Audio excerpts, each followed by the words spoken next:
Yesterday was Mother's Day, and if your social media looked anything like mine, it was full of tributes, beautiful photos, heartfelt captions, flowers and brunches, and all the ways we perform gratitude for the world to see. And I don't say that cynically. Those moments are real. That love is real. But I also know that for a lot of women listening to this right now, yesterday was complicated because not every mother-daughter relationship fits inside a caption. Not every love story between a mother and her daughter is simple. And not every daughter knows how to say what she actually feels, because what she actually feels is layered. It is gratitude and grief living in the same chest. It is love that's real and hurt that's also real. It is wanting to honor someone while also secretly wishing some things had been different. Today I want to talk about that. I want to talk about my mother. Not the version that fits on a Mother's Day card. The real one. The human one. Welcome to 1-800-GOLD DIGGER, a space for honest conversations where I share the ugly truth that lives underneath all the glamour and celebration of success and growth. I'm your host, Mika Liu. Let's dive into today's episode.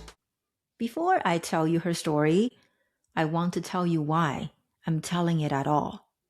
In previous episodes, I have mentioned my mother, the $14 hairbrush she gave me, the high standards, the criticism that traveled down through generations without anyone intending for it. It traveled down because nobody stopped to examine it. And I want to be honest. Someone listening to those episodes might have walked away thinking I was painting my mother as the villain of my story. She's not. She never was. I'm telling the story today because I believe that complicated love deserves to be spoken out loud. Research shows that 1 in 4 young adults say their relationship with their parents is not in a good place. That's not a good number. That's the woman sitting next to you on the subway. That's your colleague. That's probably someone listening to this right now. And that number doesn't even count the ones who would not describe their relationship as bad. Just complicated, just not quite what they wished it was. So, if you have been sitting with something complicated about your mother, you are not the exception. And nobody is talking about it because we have been told that loving our mothers means not admitting when it hurts. I know what it feels like to love someone and resent them at the same time. To feel guilty about the resentment because she's your mother, and then to feel resentful about the guilt because none of this was your fault either. That cycle is exhausting. And I want to talk about how I got out of it. Not because I have it all figured out, but because I made it to the other side. And from here, I can see things I couldn't see when I was still standing inside the pain. That's what I want to offer you today. Not a wound, a way through.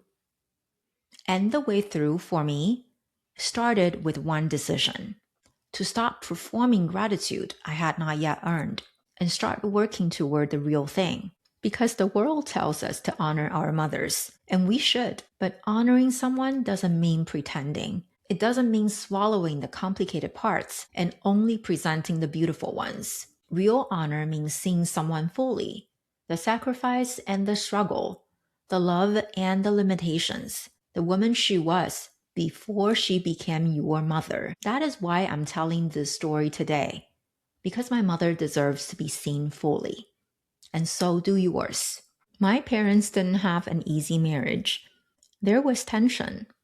There was conflict. And my mother, who had very few safe places to put all of that, sometimes brought it to me because I'm the eldest daughter. And eldest daughters will understand what I mean when I say we carry things our siblings never get asked to carry. There were conversations I was asked to hold that were too heavy for a daughter. Feelings I was asked to validate that were never mine to carry. I didn't want to be their messenger.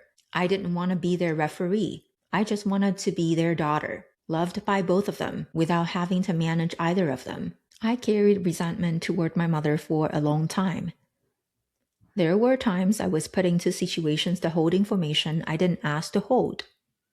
Being asked to have certain feelings about people that feels wrong to have. I wasn't a daughter in those moments. To protect my inner child and my position as a daughter, I stood up to my mother once. And when I did, the warmth from her dissipated. And when that happened, I thought to myself that the love had conditions. That affection was available when I played a certain role, and less available when I chose to just be her daughter instead. That was the resentment I carried.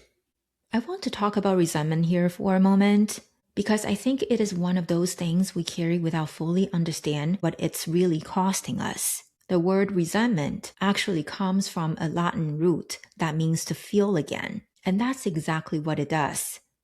Every time you think about the person, every time a situation reminds you of them, every time their name comes up in conversation, you feel that hurt again, not as a memory, as a feeling, fresh, raw, like it just happened.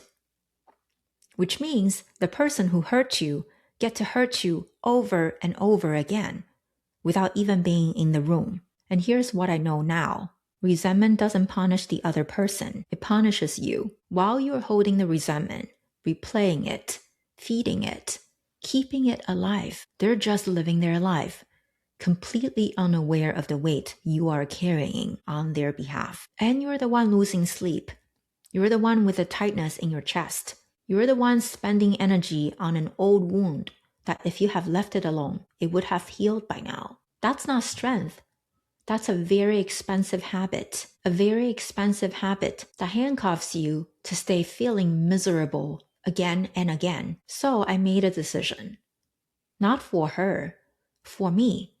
Because I don't want to be handcuffed anymore, and so neither should you. I stopped trying to understand her as my mother. I started trying to understand her as a woman with her own wounds, her own story, her own circumstances that nobody ever sat down and helped her process.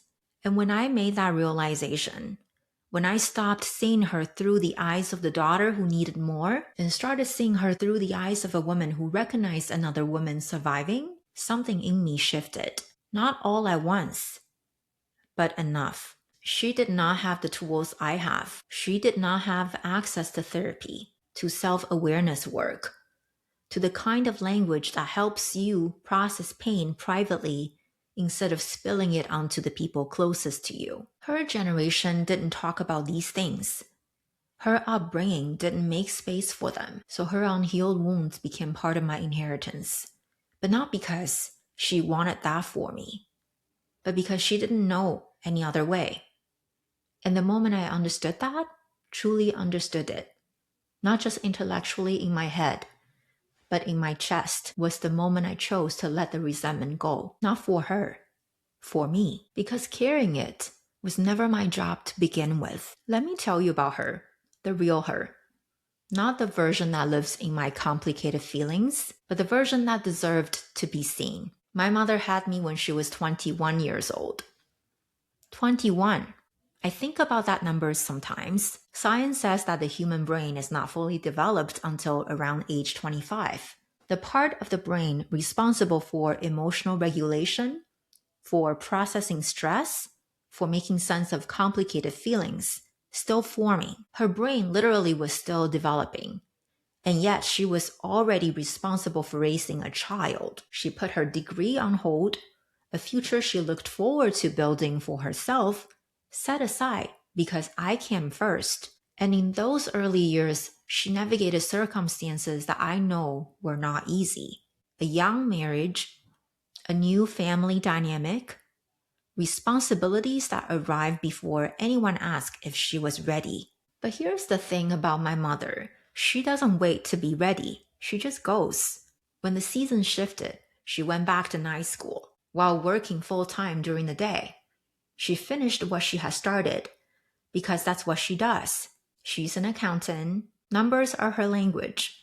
The details others miss, she catches every one of them. Her employer valued her work so much, they asked her to teach paid workshops on Saturdays. I think about that version of her a lot. A woman in front of a room full of people, teaching. being valued, respected, being seen for her expertise. That's who she is at her core. That's the woman she always was, even when life didn't make room for her to be that woman. And then she decided to move to Canada with my younger brothers. She had to start over at age 45. I can't fully put into words what it takes to start over in a new country at that age, to leave behind everything you built, everything familiar, every relationship and reference point that told you who you were, and begin again from the beginning in a place that doesn't yet know your name. She did that. I remember her working multiple jobs during that season, and one of them, the one I think about the most, the one I will not forget, was at a grocery store behind the deli counter, cutting meat, standing on her feet for hours. This woman, who was the expert in the accounting field, taught accounting workshops, standing behind a deli counter in a new country so my younger brothers could go to school. Nobody celebrated that. There was no LinkedIn post, no standing ovation, just her showing up every single day because that's what her children needed. And she never once made us feel like it was a sacrifice. She went on to complete an EMBA from a respected Canadian university. Of course she did, because the woman behind the deli counter and the woman who earned her EMBA at age 40-something are the same woman. They are both her, saying, I'm not done yet. I will not be defined by where I am right now. I am who I want to become. And I realize now that so much of what I am came directly from watching her. The work ethic, the tenacity, the belief that where you are right now does not have to be where you stay. The belief that you finish what you start.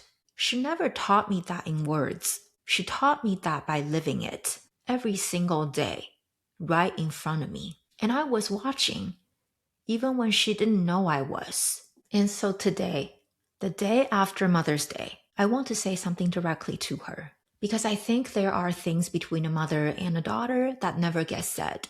Especially being brought up in a traditional Asian household. We don't know how to express these things.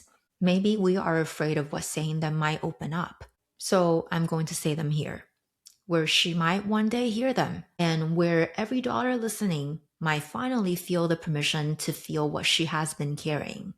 Because the things that go unsaid between a mother and a daughter do not disappear. They transform into distance, into short answers, into visits that end a little too soon, and phone calls that stay on the surface. And here's what makes it even harder. When you don't say, I love you, even though this was complicated, she doesn't hear silence. She hears, she doesn't love me. And when she doesn't say, I know I ask too much of you, you don't hear silence either. You hear, she doesn't see it. Both of you holding the same love, both of you feeling unseen, neither of you knowing the other feels exactly the same way. That's what silence does. It doesn't protect anyone, it keeps people apart. Mom, I know our relationship hasn't always been easy. I know there have been distance between us that neither of us fully knew how to close. I know there were times I pulled back, times I couldn't give you what you needed, times I chose to protect myself instead of being what you wanted me to be. I need you to know that was never because I stopped loving you. It was because I love you and I love Dad, and I couldn't choose between you. Not because I wasn't on your side, because being on your side the way you needed meant being against him, and I couldn't do that to either of you. I know that wasn't always what you needed from me, and I'm sorry I couldn't be that for you. But I also need you to know what you gave me. You gave me the deli counter. You gave me the night school. You gave me the Saturday workshops and the EMBA and the proof that a woman doesn't have to accept the ceiling someone else built for her. You gave me the blueprint for what it looks like to keep going when life keeps giving you every reason to stop. I am the woman today because I watched you. I work the way I work because of you. I refuse to quit because you never did.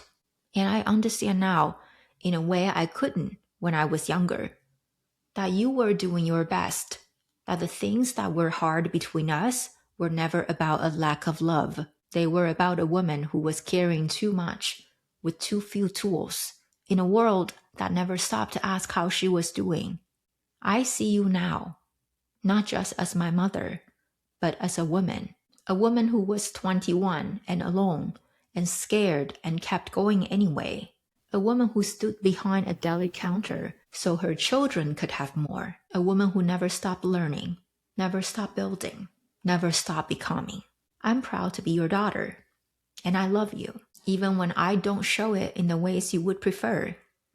Even when the distance between us feels wider than it should, even when I choose not to take sides. That's also love. It has always been love. I hope one day you can feel that. And if you're listening to this and you have your own version of the story, I want you to close your eyes for a moment. Imagine saying what you have never been able to say. Not to hurt, not to relitigate, but to release. Imagine your mother hearing not just the gratitude, but the full picture, the complexity, the love that stayed even when things were hard. Imagine what it would feel like to be free of the resentment handcuffs. This episode is an invitation for you to do just that. So here's what I want you to do. If you have made it this far and this episode made you feel something, if something landed, share it with someone who might need to hear this. And if you are not already part of this community, subscribe on YouTube, Spotify, or Apple Podcast. Because what I'm building here is a safe space for strong women like you who are tired of performing and are ready to speak the truth. Send me a voice DM on Instagram at 1-800-GOLDDIGGER.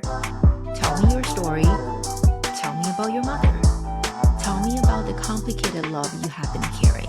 With your permission, your voice could be part of a future episode. Because this show was never meant to be just mine. It was always meant to be ours. My mother stood behind a deli counter so I could have more. I think about that every time I feel like quitting. Every time the work feels too hard. Every time I wonder whether any of this is worth it.